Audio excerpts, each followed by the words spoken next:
अब हम देखते हैं प्रश्नावली 10.1 का 7वां प्रश्न। यदि त्रिभुज ए बी सी बराबर और समरूप है त्रिभुज पी क्यू आर का, तो यहाँ पे ए सी बराबर दिया हुआ है 3x प्लस 2, पी आर बराबर दिया हुआ है 6x माइनस 13 तथा बी सी बराबर दिया हुआ है 5x, तो क्यू आर का मान ज्ञात कीजिए। तो यहाँ पे जो जो दिया है पहले उसको लिख लेते हैं। तो क्या क्या दिया हो, तो चित्र देखो यहाँ पे देख लो। तो यहाँ पे लिखो दिया है ए सी बराबर कितना है 3x प्लस 2। फिर देखो बी सी, तो ये बी सी बराबर कितना दिया हुआ है 5x।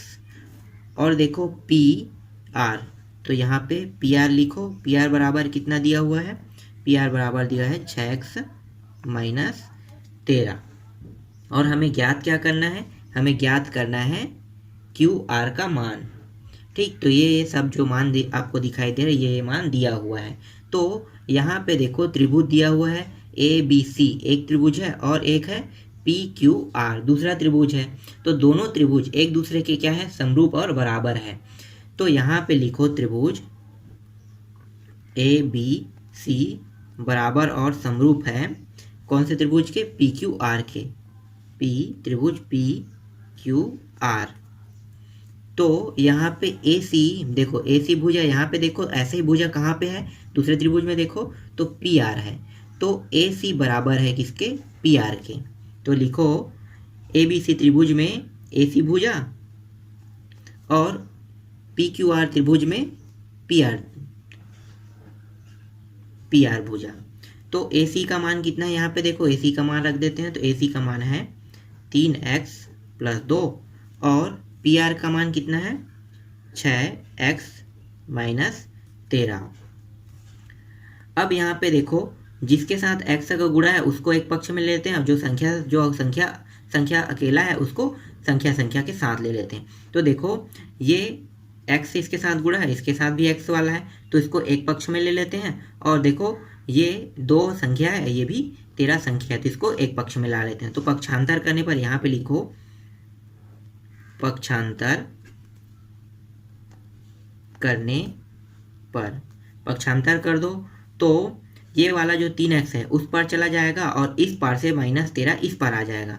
तो यहाँ पे अभी क्या है 2 है और वहाँ से ये माइनस 13 इस पर आया तो क्या हो गया, प्लस हो गया।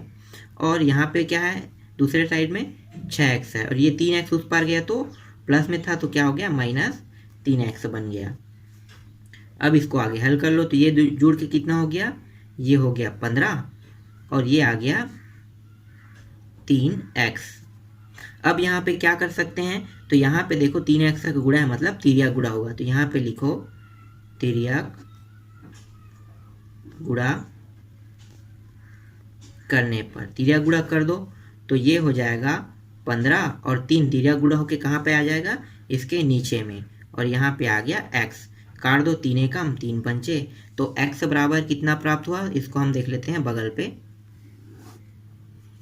तो यहाँ पे x बराबर हमें प्राप्त हुआ 5। अब यहाँ पे देखो x का मान 5 प्राप्त हो गया। तो यहाँ पे देखो BC भुजा और ऐसी भुजा कहाँ पे है, QR। तो यहाँ पे लिखो तथा BC, देखो BC है ऐसे ही भुजा इसी दिशा में है और देखो इस वाले में देखो दूसरे में QR है। तो BC बराबर यहाँ पे लिखो QR।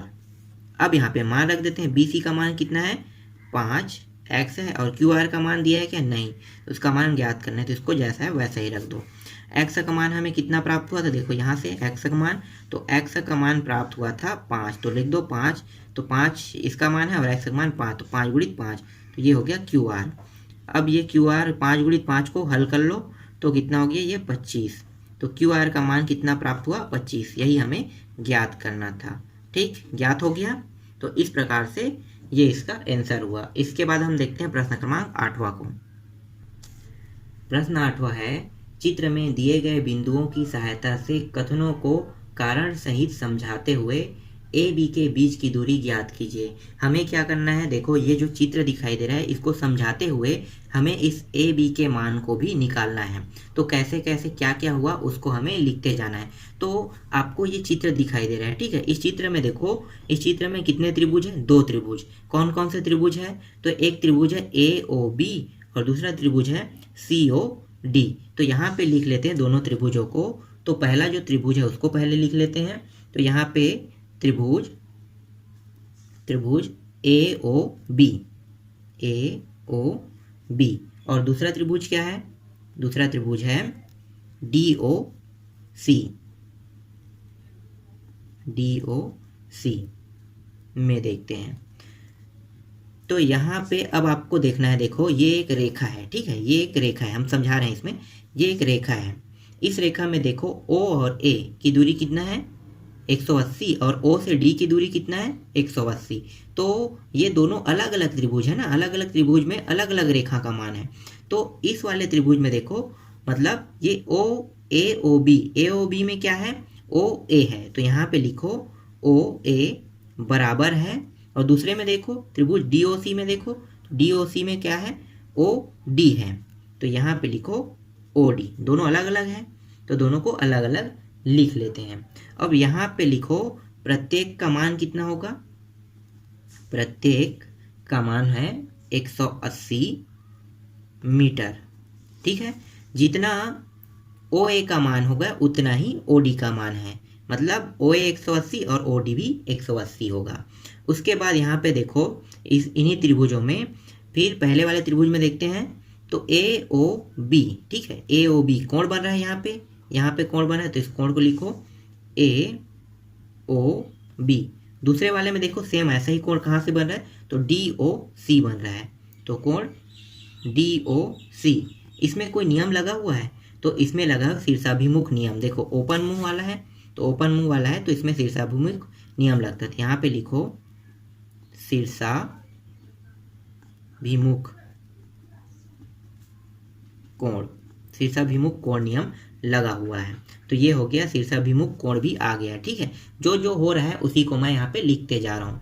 अब यहाँ पे देखो हमने ये वाला रेखा देख लिया, फिर हमने ये वाला कोण भी बना लिया, ठीक है, ये दोनों में। अब हमें ये वाला रेखा देखना है, तो इसमें देखो OB जितना है उतना ही OC है। तो यहाँ पे लिखो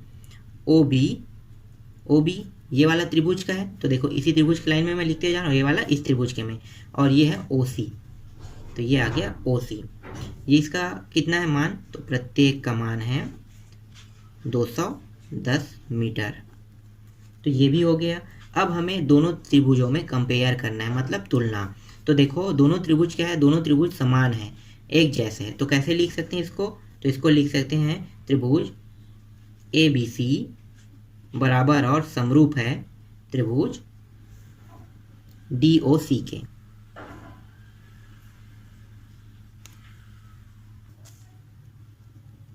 तो देखो दोनों में कंपेयर भी हो गया, ये भी आप समझ गए होंगे। देखो ये वाला पूरा लाइन इसके साथ लिख रहा हूँ और ये वाला लाइन पूरा इसके साथ है। अब यहाँ पे देखो दोनों में कौन सा नियम लगा हुआ है, तो देखो ये वाला क्या है, एक भुजा है, भुजा से आगे बढ़ते जा रहा है ये, और भुजा से कहाँ गया, ये कोण में आ गया, ठीक है। फिर कोण से आगे बढ़ते हुए फिर से भुजा की ओर जा रहा है, मतलब यहाँ पे जो नियम लगा हुआ है वो भुजा कोण भुजा नियम लगा हुआ है। तो यहाँ पे लिखो भुजा कोण भुजा कोण भुजा नियम इस वाले दोनों त्रिभुजों में मिला के लगा हुआ है। तो इसको कहते हैं सर्वांग समता